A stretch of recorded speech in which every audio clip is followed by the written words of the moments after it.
This filmed capture of the acclaimed 2023 to 2024 Broadway revival of Stephen Sondheim's Merrily, We Roll Along, starring Jonathan Groff and Daniel Radcliffe, feels like a privilege. As a champion of distributing more Broadway content, I believe the raw visibility aids the struggling industry. However, while this film is a magnificent actor's showcase, it falls short of being a definitive capture of the staging. The production itself, driven by a stellar cast, finally proved how powerful Merrily can be when the complex, reverse chronological narrative is clearly executed.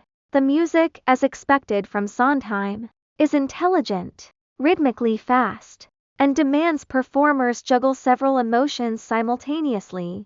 The power of performance. The major success here is the mesmerizing intimacy provided by the cameras. The close-ups are thrilling, seeing the subtle, painful shifts in Groff's glances as Franklin Shepard, or catching the sad undercurrent in Lindsay Mendez's widest smiles as Mary, posts this cast's legacy. Mendez, in particular, is heartbreaking. Daniel Radcliffe may not possess the sharpest Broadway voice, but he compensates with intensity, knocking his pivotal breakdown numbers, Franklin Shepard, Inc., completely out of the park. The performance that rightly earned him an award. Groff makes the often unlikable protagonist compelling, a difficult feat given Frank's stream of bad choices. The core trios are at their best when they share the screen, utterly convincing us they are, or once were, truly old friends. The only weak link is Crystal Joy Brown as Gussie, who plays the role in an overly broad,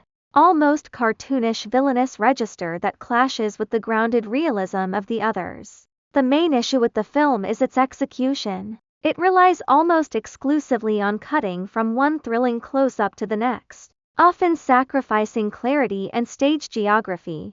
Were other characters already on stage, listening, or did they just materialize? It's often disorienting, and with so few wide shots, the audience rarely understands the full picture of the staging or what else is happening around the central figures. Hints of a rushed effort occasionally surface, clumsy edits break the 180-degree rule, and at times, backstage worklights are visible, unlike the meticulously planned captures of Hamilton or Come From Away. This recording feels more like a document of the performances than an adaptation of the show. The structure and the story. Due to the reverse structure, the biggest musical and dramatic moments are front-loaded.